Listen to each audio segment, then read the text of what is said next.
Okay, ladies and gentlemen, shout out to each and every one of you guys. It's really late in the night. It's very late in the night, so I actually don't expect a lot of people to be actually seeing this video right now. Of course, it depends on the time zone. Let me start off with Isaiah 51, verse 1. It says, "Hearken to me, you that follow after righteousness, you that seek the Lord. Look unto the rock from whence you are hewn or cut out, and to the hole of the pit from where you were digged." I like the scripture because it's reflective. It asks us to go back and look at where we came from. And so that's what this video is all about. It's quite reflective. And I, I always suggest that sometimes you sit down, or if you go to sleep, you have a dream, you sit up and you just reflect on what you dreamt. Be reflective. Try to remember what happened. Because usually, um, insight from your past informs how you would react or behave in your future. Every experience adds up to helping you to become a better person. So that's what I want to just leave with you guys before we get into what we're going to do. And it's of course, reflective. So the first thing I'm going to look at is a set of polls that were conducted on Twitter. So, first of all, there is an ongoing poll going on Twitter. And I'm hoping that each and every one of you guys can actually vote in that poll. There's only one day, almost less than one day left for the poll. We only have 822 votes, as you can see right here. That's much less than the last poll I conducted, which had 2,243 votes. So encourage people to go on Twitter and vote. If they have Twitter accounts, send them to the poll and let them vote. I don't care how they vote. All I care is that they vote. So we're still way behind the other poll. And it is what it is. Let me move on to another poll that was conducted by Matthew Driggers. That poll is now closed. It had 832 votes. That poll was concerning Batman v Superman, the Ultimate Edition, how people perceived it. He had four choices. And basically, it came down like this: 81% of the people that voted thought it was a masterpiece, 11% liked it, 3% did not like it at all, and 5% thought it was a jar of piss. So that poll is now there. The data is now there on Twitter. And that's very important to realize because, this data is something that can fax back into, say, for instance, Warner Brothers to give them insight into how people think about certain movies. Up to recently, there, Warner Brothers put out a sort of a hashtag for what was trending, and actually they made a comment on Batman v Superman. Do you believe was in the comment? Interesting. And so a lot of people responded to that very recently as well. Anyway, let me look at another poll that's out there now running. Again, Matthew Driggers has started this poll. There's also another poll by Antoine. Shout out to you, Antoine, that he put out there very recently as well. This one has to do with Man of Steel. So Matthew Driggers is polling to see how many people actually enjoy Man of Steel and how do they rate it. If it's a masterpiece, if they liked it, if they disliked it, or if they thought it was heresy. You'll notice that he's using terms from inside of the movie like heresy and jar of piss, right? So you can go check out this poll also on Twitter. You just check out Matthew Driggers. There's his Twitter handle right there. So you can check him out, and somewhere down there you would see the poll. He put out the poll today. Okay.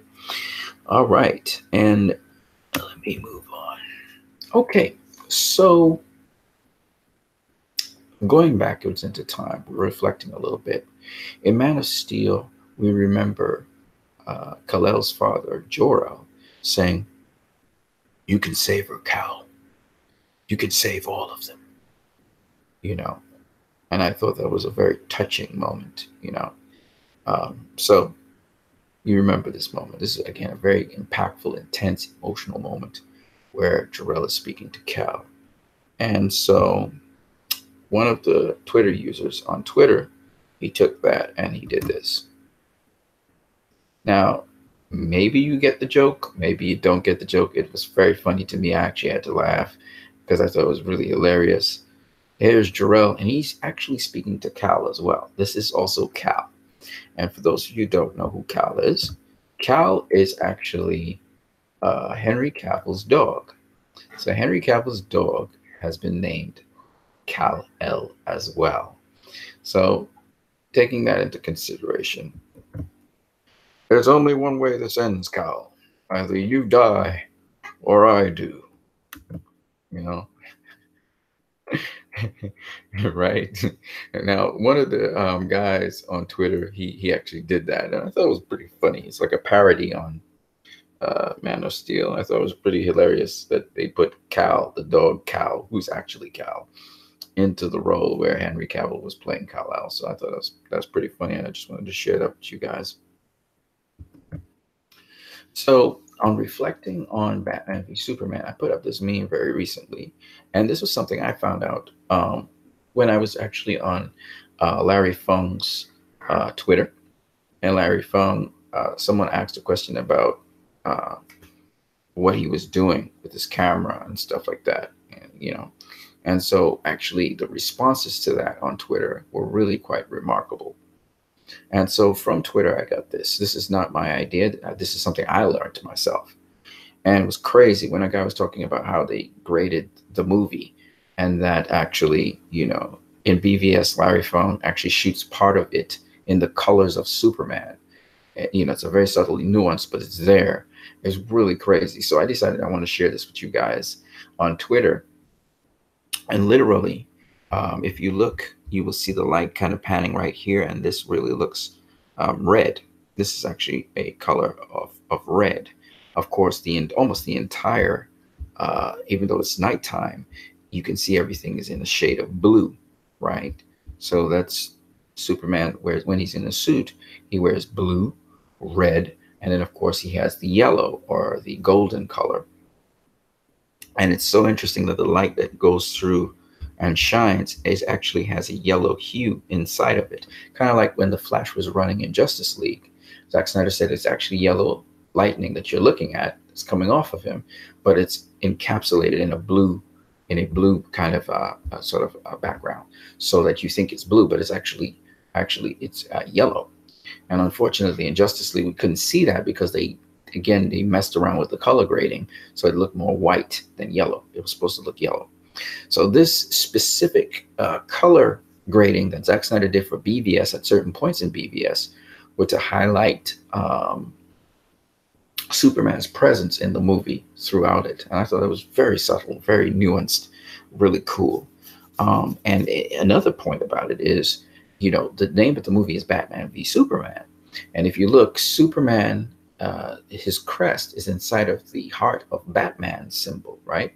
Well, here, this is the inverse. We're seeing Batman's symbol here, but he's inside of the colors that symbolize Superman. And remember, the colors that symbolize Superman are, they mean something.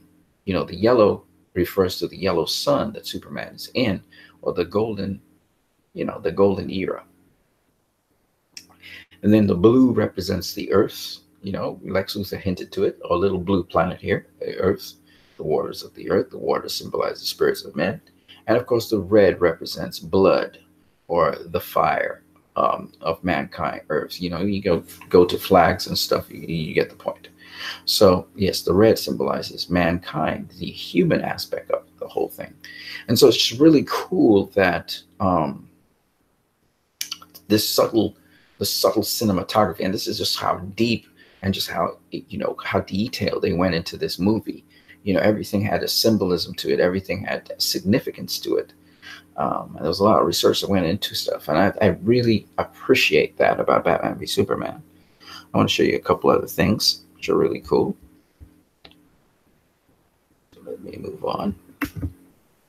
So, something that really kind of irks me a bit is hearing people talk about how it was a CG fest and you couldn't see things in the final epic showdown with Doomsday. And I just don't understand what they're talking about. Um, there were so many epic moments, in that final showdown with Doomsday. It started off with Doomsday chasing down Batman, shooting him with laser vision, right? And that was just epic. And then Doomsday himself created this thing that made us all scared because he could explode. Like, he exploded this immense amount of electromagnetic charge that would come out of him and just blitz everything, right? And what was really interesting about that is he can absorb energy, and then he kind of regenerates that energy and releases it as he's renewed. And so it's crazy what Doomsday was. Of course, that is not the Doomsday, but that was what created Doomsday. And clearly we know it's not the Doomsday because they talked about the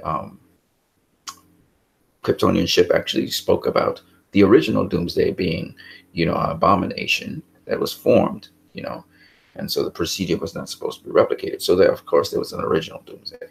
And where that Doomsday is, we don't know. But in this case here, we saw that this particular Doomsday, this variation of Doomsday, he could basically feed off of energy and emit it. So that in itself was just epic and horrific because of the damage that he was causing.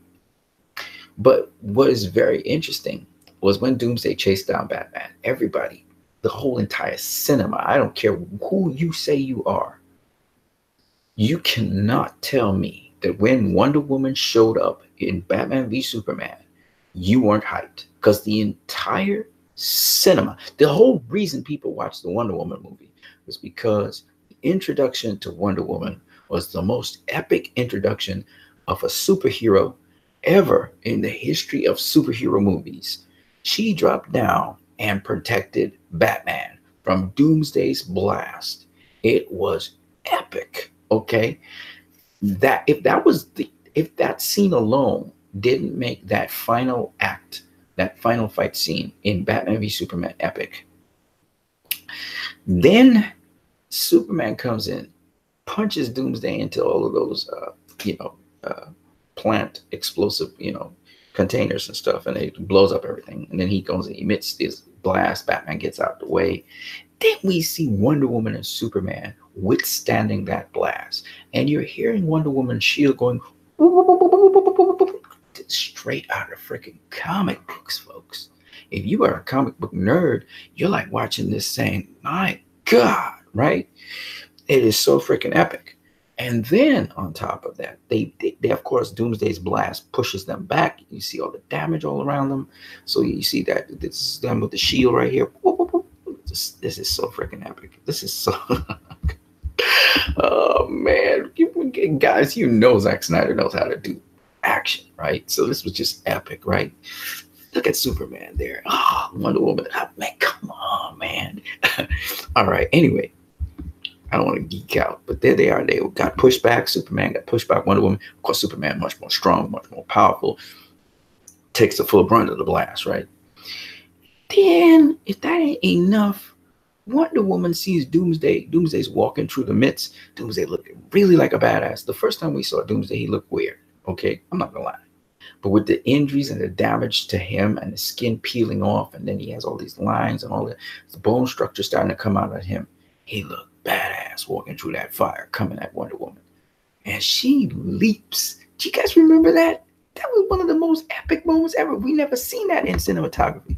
She leaps really long through the air, coming at Doomsday. Then Doomsday leaps. That was so epic, man. That was one of the most epic moments I have ever seen. I've never seen that in comic book cinema. In none of Zack Snyder's films, far less for. I mean, that was so epic. That was epic. Okay. Of course, Superman flies in as well. She lands. Doomsday lands. She has to block holes to the stuff with the shield, and she takes him down. She takes him down. She knocks him down with her shield. She goes, whoop! Superman comes in. You know what I'm saying? Superman punches Doomsday down, and you see all the gravel and everything spread. Man, gosh, man, that was so epic. And then on top of that, Wonder Woman leaps in the air, and comes at Doomsday. Doomsday backs off. Oh, come on, man. When she comes down with that sword and shield, come on, man. Come Come on. You ain't never seen none of that in Marvel. Okay. So when I heard people starting to bash, oh, it's just a CGI, I know they were lying. I knew they were lying because you actually felt, you could see the scene, and Doomsday felt like a real character. Now let's fast forward to Justice League. Underwhelming fight scenes in Justice League. Underwhelming because it didn't feel like a real fight. It didn't feel like you were in a real environment. Your heart wasn't in your hands at any point in time. Okay, and Steppenwolf was making these funny sounds. Come on, man. We know that was redubbed. We knew that was done over. I understand where Ciarán Hinds was coming from. It didn't do him justice. You just got to go back and watch the sneak peek and listen to Steppenwolf talk in that sneak peek versus Steppenwolf talking in Justice League. Ain't the same thing, okay? All right, so let's keep it moving. Okay. Do we need to talk about this scene? Come on, people. When you saw Superman coming through and he was just blasting that heat vision, and Doomsday started blasting back at him. Come on, just look at this. Just look at this.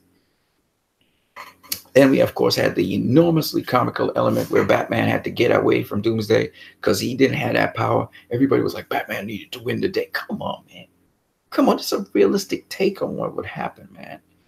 Come on. It's gods fighting. There ain't no place for a human.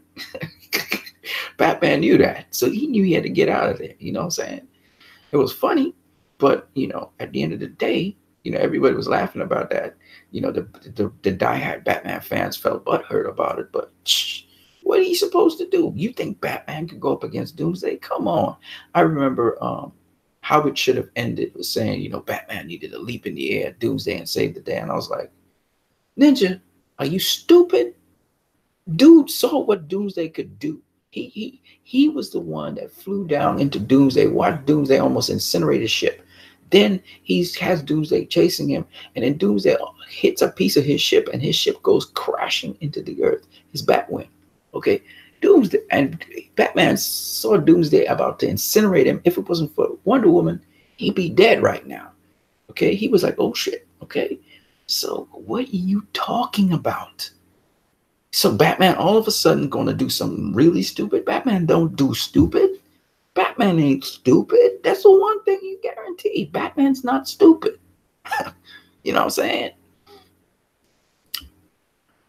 You know, and then people were talking about Batman needed to go head to head with Steppenwolf. And I'm like, Batman ain't gonna go head to head with Steppenwolf. Batman can't even hold down one or two parademons like that. He can't just run through parademons. He's not Aquaman. He's not Wonder Woman. He's not even Cyborg. He's a human. These people have special abilities that make them able to do these things. Batman don't have that. He's a human. You know what I'm saying? He can build a tool to try and combat them, but he's human. Okay? That's why he needed saving. So, anywho, when I hear people talk about that final CGI battle, I'm like, man, you guys lost your mind, man. Even when Superman comes in to take out Doomsday, eventually they lock him down. You know, Wonder Woman's got him lassoed and stuff. They lock him down. And Batman, you know, fires off his last shot at kryptonite. And then Superman comes in and stabs Doomsday.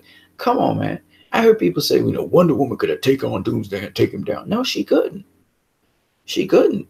She was, you know, I mean, she was doing damage, but she had her hands full, man. Doomsday was just, you know, was handing it to her as well.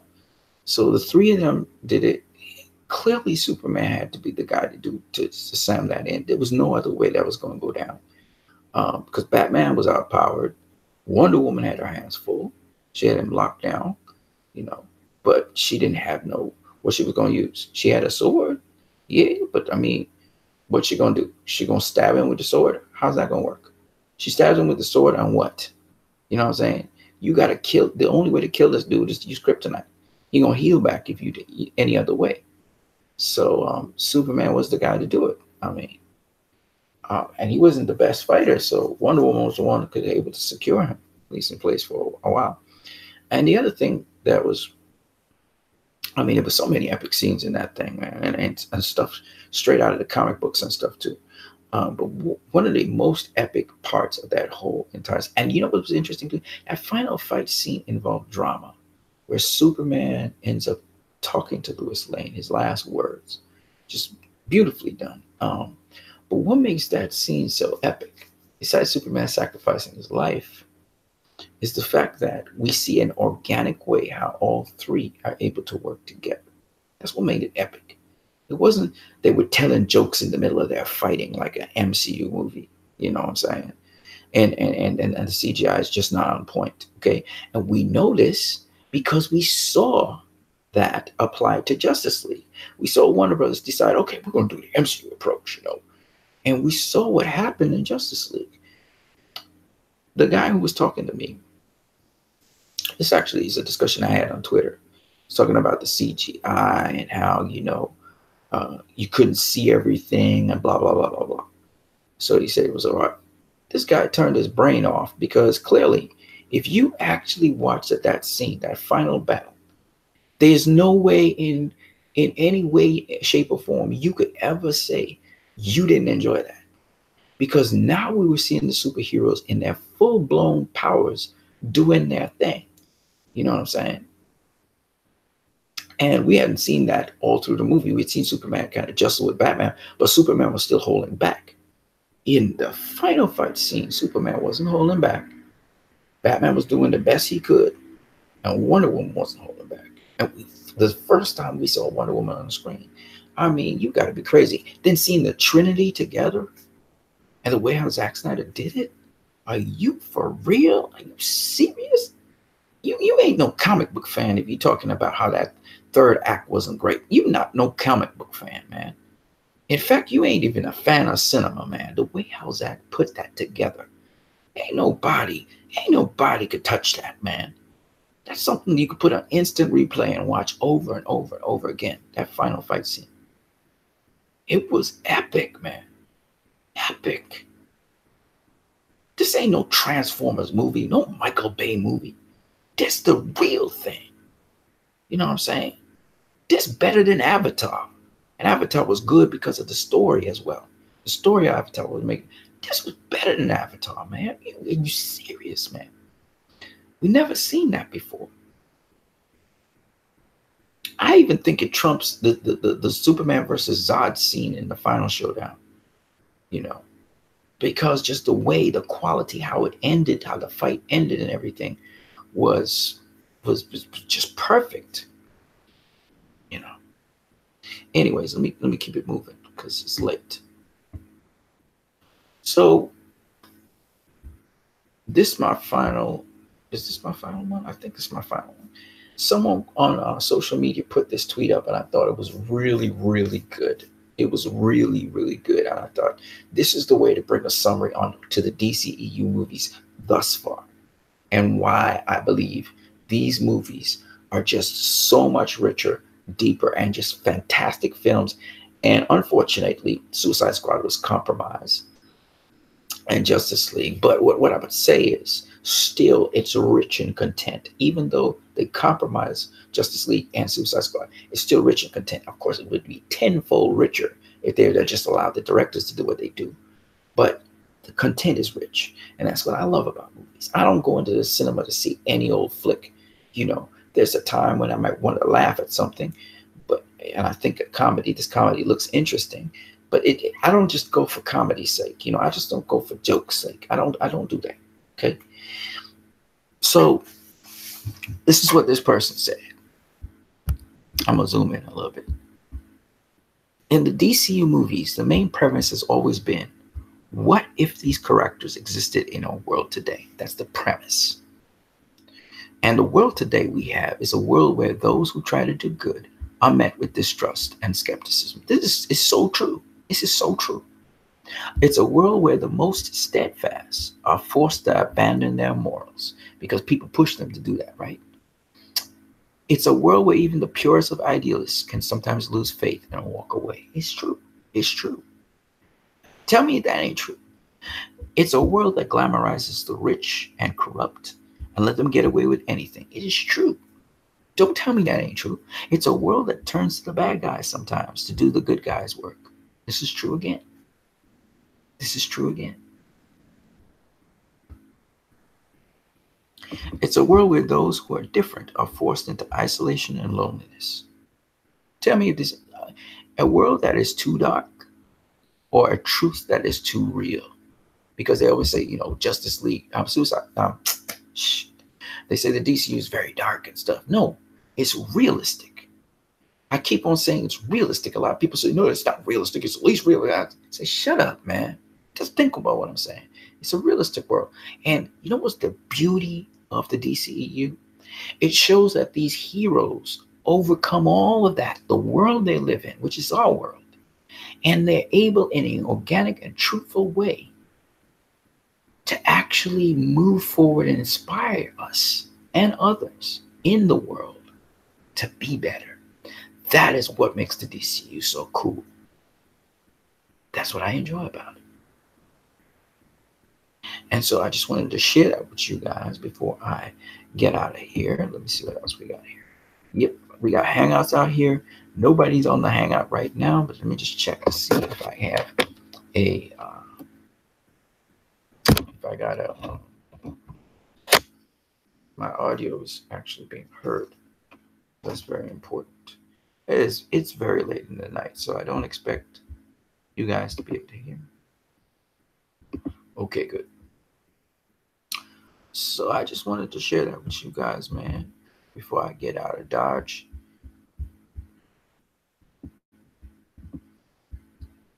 That's why I think it's important, at least the Snyder Cut. I think the Snyder Cut is very important because I think that the line on which Warner Brothers was going, which I think they're going to try and do, but they're going to dilute down things, you know, if they had their way. But I'm hoping that they would see from us, the fans, because that's why we're so vocal, and we need to be more vocal, but we need more support. We need more numbers. Like my second poll, that should have been, you know, 3,000, 4,000, 5,000 votes. You know, that it fell. It didn't get higher. And that's because the base, we're kind of mobilized, but we're not getting outside of our base. Like, you're not getting out of our comfort zone. I'm explaining to you what I mean.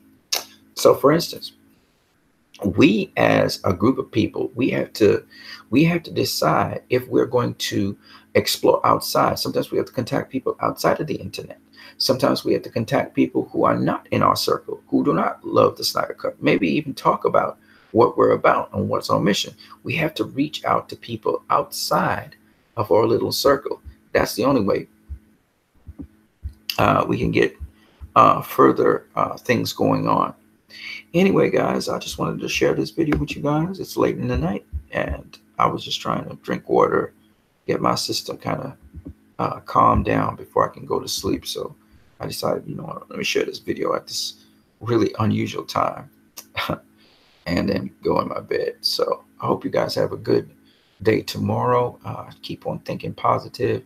Try to be a blessing to people around you. Things don't always stay the way they are, and situations are not always working out the way they may be. So try your best to be a beacon of positivity and light to other people in this world. You know what I mean? I'm going to pray for you guys as you hopefully will pray for me. Shout out to one and all, and let's keep it positive, folks. By the way, today was the day, or yesterday was the day when some of those letters would have reached Warner Brothers Burbank Studios. Maybe it will get to Warts Armada, maybe not. But the act was a very good one by everybody. I'm hoping that whatever letters are coming in will come in. If you haven't posted a letter, it doesn't mean you shouldn't post a letter. And it's still an opportunity for you to send your letter in. So even though it's a late moment in time, I want you guys, if you haven't done a letter, to write a letter to Walter Hamada in Burbank Studios and send it off. You know, there's a lot of people who did not post up the action, like Dave Ethan didn't post up, you know, sending his letter on Twitter. And there's a bunch of other people who didn't. And there's also some people who didn't use the hashtag release the Snyder Cut, but they posted up the stuff on Twitter. To each and every one of you guys that did so, thank you so very much. You took action. We also have the petition out there, so make sure if you haven't signed the petition, all you need to go to is change.org and type in Google search Snyder Cut, and it will pop up. And then you want to just kind of sign that petition. How you digitally sign is you click on the thing and then you put in your details, and that's how you sign the petition. All right. So let's get that petition up, because we already have a petition out there that's going to stay. So let's get that petition upwards past 200,000, and let's get it even higher if we can. All right, people. So that's my video for today. I hope you guys have a good night. Peace to you all. Don't forget us in your prayers as well, and have a good one.